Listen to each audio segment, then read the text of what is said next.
Ahora sí recibimos la presencia del presidente de la Nación, el doctor Javier Milei. Lo acompaña la secretaria general de la Presidencia, licenciada Karina Milei. Y las autoridades de Ilan, Isaac Asa acompaña al presidente, también el embajador argentino en Israel, el rabino Axel Banish. Reitero que envía sus saludos para esta noche el presidente de Israel, Isaac Herzog. Y nos preparamos con esta recepción para otro momento muy especial que viene. Buenas noches, presidente. Hemos hablado de innovación a lo largo de esta noche. El presidente de Ilan y fundador, Isaac Asa, ha hablado de la innovación, pero la innovación tiene distintos campos. Por eso en este momento le pido a Isaac que se acerque al escenario para el momento más importante, ya que tiene que ver con la innovación, pero en otro campo que no es el tecnológico, y lo va a anunciar Isaac.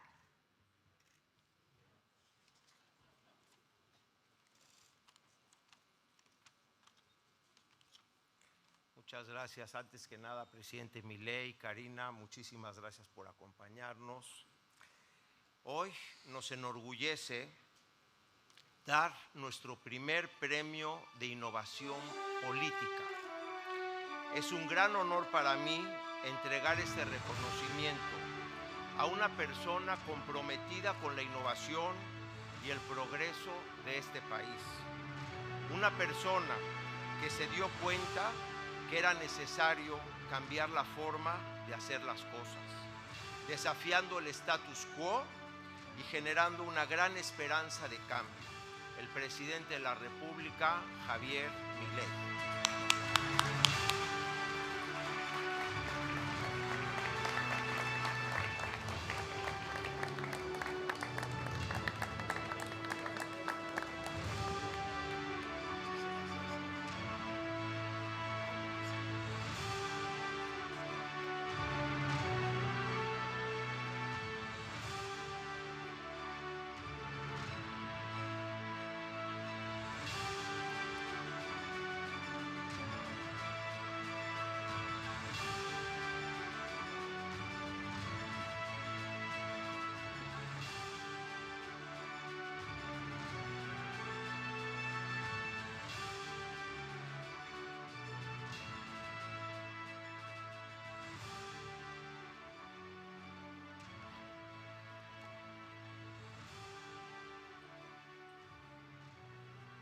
Buenas tardes a todos.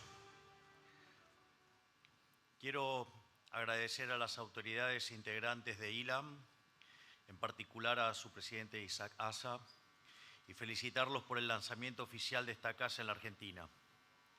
Como también quiero agradecer a todos los presentes que están aquí hoy. Estamos felices de acompañarlos y ser parte de Ilan. Como hoy recibo de ustedes un reconocimiento a la innovación política, me gustaría tomarme un minuto para hacer una breve reflexión sobre qué significa ese concepto. Hay una frase interesante de Mises que dice que la economía jamás se detiene. Es permanente el cambio, el movimiento y la aparición de imprevistos. Igual anticipo, no voy a hablar de economía. Digo, pues me pongo con la destrucción creadora y todo, digo, con Schumpeter, digamos, me voy a poner un poquito denso. Así es que quédense tranquilos, es solamente una referencia para hilar un argumento.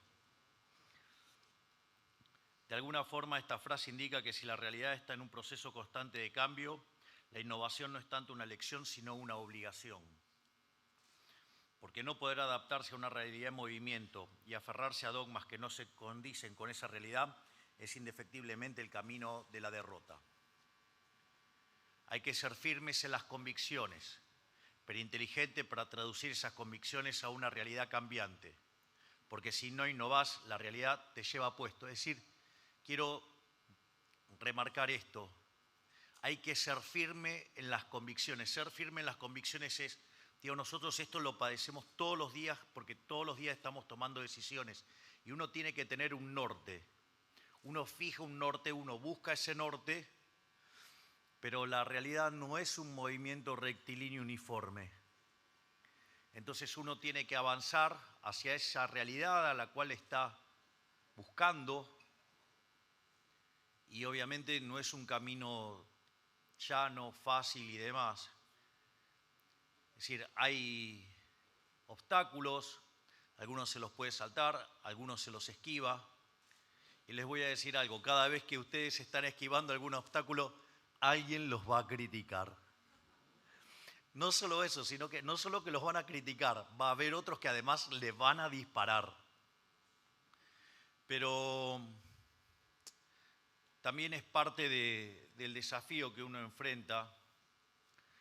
Una de las cosas que también es importante cuando uno emprende este tipo de situaciones y que a mí al menos me ayuda mucho, es una reflexión acerca de Moshe, digamos, ya camino hacia la tierra prometida, habiendo cruzado el Mar Rojo. Y hay algo que es muy interesante porque si Moshe se levantaba tarde, ¿sí?, decían que estaba haraganeando. Si se levantaba temprano, que se había peleado con la mujer. Y que si se levantaba a horario, es que no tenía nada que hacer. Es decir, no importa lo que hiciera, lo iban a criticar. Así que si lo criticaban a Moshe, digamos, a mí me pueden decir de todo, no hay ningún tipo de problema. Así es que, digamos, o sea, también sepan que cuando hacen, los van a criticar. A los únicos que no critican es a los inútiles que no hacen nada.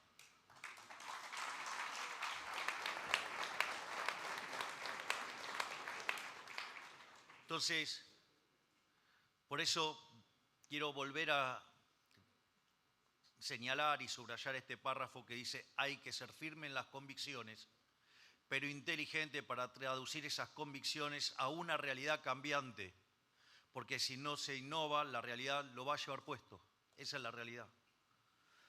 Esto es válido para la economía, como dice Mises, para los que tomamos decisiones macroeconómicas y también para los empresarios o emprendedores que deciden acerca de qué, cómo y cuándo producir y comercializar. Pero también es válido para la política. Miren, por ejemplo, cómo la realidad política argentina cambió y la dirigencia política tradicional no supo adaptarse a esa nueva realidad.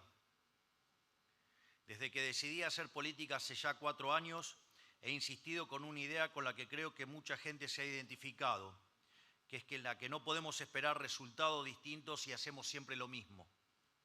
Esto es un principio heurístico, o sea, un principio metodológico sobre cómo nos acercamos a un hallazgo o sobre cómo descubrimos la verdad o una verdad. Ante cualquier problema, antes de saber qué hacer, hay que comprender que si hacemos lo que hicieron todos y todos los demás fracasaron, entonces fracasaremos. Nosotros, los economistas, solemos hablar de error tipo 1, error tipo 2. El error tipo 1 es cuando uno hace todo bien y le sale mal. Y el error tipo 2 es cuando uno hace todo mal y le sale bien.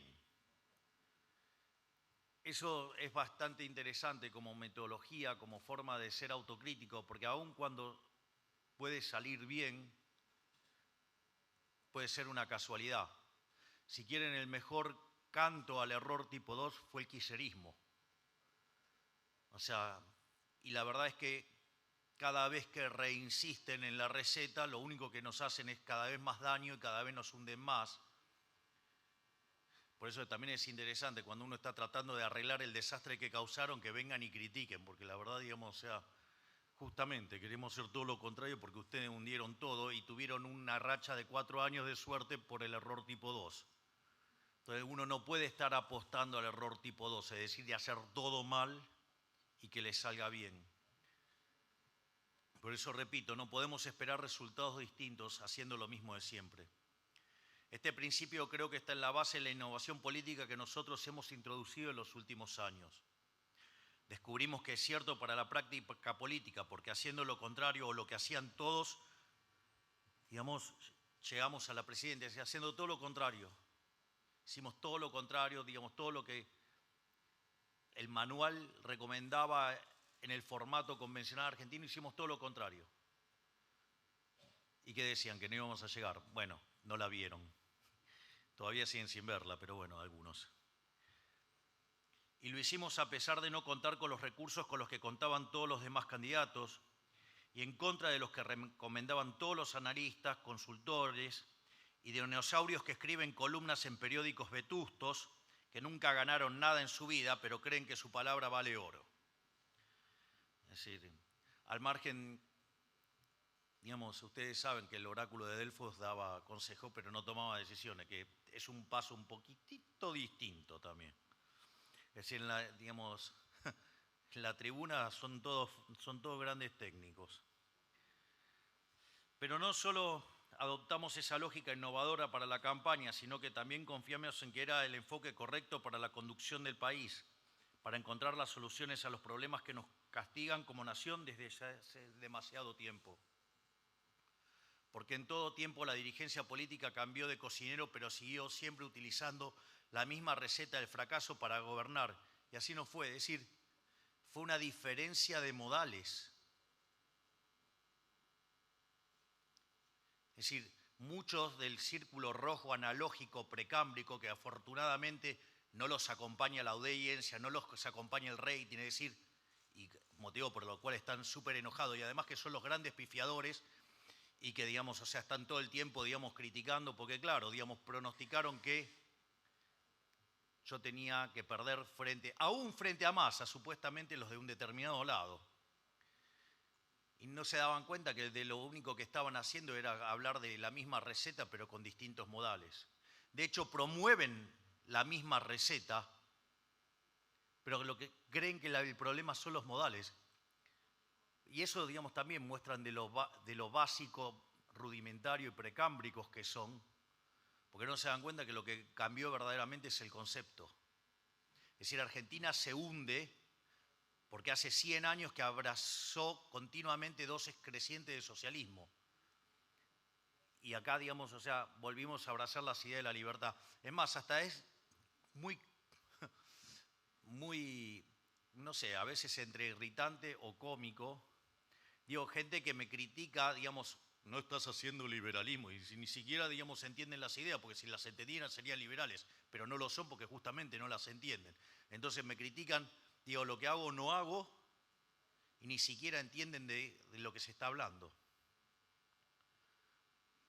Y ahí también es interesante, digamos, durante la campaña, el Dipi dijo una frase que para mí es brillante, y una de las cosas que decía es que el problema no era el cocinero, el problema era la receta. Es decir, digamos, porque en el fondo esa es la contracara de lo que Hayek llamaba la fatal arrogancia. Digo, creer que el otro entonces, como es menos inteligente o menos educado, no sé, o lo que menos fuera, no lo podía hacer porque por esas cuestiones, pero digamos, ahora que viene el que se la sabe toda lo va a arreglar. No, es que el problema es la idea, y la idea esa no funciona. Por eso nosotros sabemos que no alcanza con cambiar el conductor, porque para esperar resultados distintos tenemos que hacer cosas distintas, y por eso volvimos a abrazar las ideas de la libertad, que fue lo que hizo grande el mundo, fue lo que hizo grande Argentina, fue las ideas que abrazamos a partir de 1860. Cuando pusimos en marcha la Constitución de Alberdi del 53, y en 35 años nos convertimos en la primera potencia mundial. Si lo hicimos en el siglo XIX con una situación mucho más adversa en términos tecnológicos y de velocidad del progreso, ¿por qué no lo vamos a hacer ahora? Por eso también, digamos, gran parte de la apuesta es despertar leones, porque no vine a guiar corderos, vine a despertar leones justamente. Es decir, vine a despertar la fuerza creativa de cada uno. Digamos, nosotros es lo que vamos a hacer de un futuro mejor, pero no el Estado, que es la máquina de oprimir. Y por último, hemos encontrado en el ejercicio de hacer las cosas distintas en política argentina implica necesariamente la recuperación de un valor central para nosotros, el valor de la verdad. Nosotros decimos lo que pensamos y hacemos lo que decimos. Es decir, ustedes van a encontrar una perfecta consonancia entre las cosas que dijimos en la campaña y las cosas que estamos haciendo. Digo, nosotros hacíamos campaña y llevábamos una motosierra y dije que iba a aplicar una motosierra en el gasto público. Heredamos un déficit fiscal de 15 puntos del PBI, 5 en el Tesoro, 10 en el Banco Central. A pesar de todos los pronósticos, que no se podía ajustar más que un punto por año en el Tesoro y que lo del Banco Central se arreglaba solo, con lo cual había algunos genios que además proponían subir la tasa de interés, con lo cual el problema hoy hubiera sido todavía muchísimo más grande, lo hemos arreglado. A 6 meses de haber asumido, hemos exterminado el déficit fiscal consolidado. Terminamos con el del Tesoro y terminamos con el del guasi fiscal que genera el Banco Central. Hemos hecho el ajuste más grande en la historia de la humanidad y decían que es imposible. Nada es imposible. Hay que tener la convicción para hacerlo.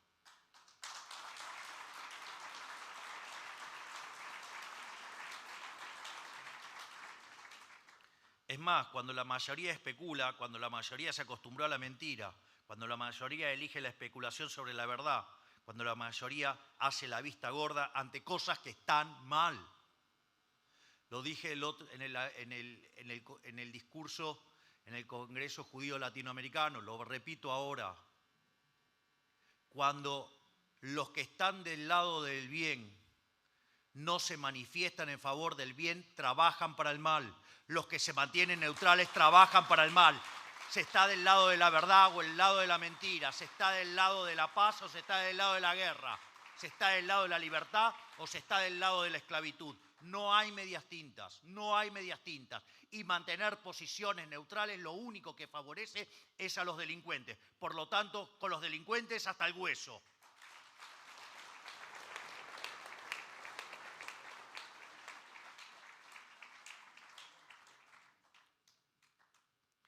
Por lo tanto, digamos, cuando uno hace este planteo y cuando eso ocurre de manera sistemática, generalizada a lo largo y a lo ancho de todo el espectro político, el acto de decir la verdad, aunque sea incómodo, se convierte en un acto innovador. Esto es cierto para la política argentina, pero creo que también es cierto para la actitud de buena parte del mundo libre ha tomado ante el conflicto en Israel. Nuestra posición es clara y la repetimos siempre que podemos. Nosotros hemos decidido la verdad aunque sea incómoda, hacer lo correcto aunque no convenga. Queremos que ese sea uno de nuestros máximos legados.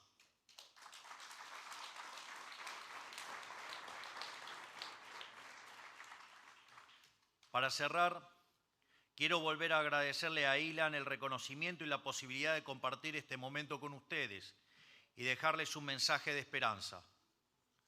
Todos los hombres tenemos un hilo que nos conecta con lo divino y con lo eterno. La innovación es una de las instancias de esa conexión. Es un canal que nos conecta con las fuerzas del cielo, porque nos hace trascender los límites de lo que parece humanamente posible, o sea, nos permite hacer posible lo imposible. Por eso, emprender este camino innovador arribará posibilidades aún insospechadas para la Argentina. Después de todos, somos ricos en recursos y en capital humano. Solamente hemos estado insistiendo con fórmulas equivocadas por mucho tiempo. Estoy seguro de que en ese recorrido la amistad y colaboración de nuestra nación con el Estado de Israel traerá beneficios mutuos en distintos ámbitos. Espero que el lanzamiento de Ilan en Argentina ayude a promover las relaciones entre nuestras dos naciones y nos permita continuar estrechando un vínculo que no solo es importante para mí en términos personales, sino para todos los argentinos que hemos decidido apoyar las ideas de la libertad. Sepan que siempre encontrarán un férreo amigo en la Argentina. Muchas gracias y ¡viva la libertad, carajo!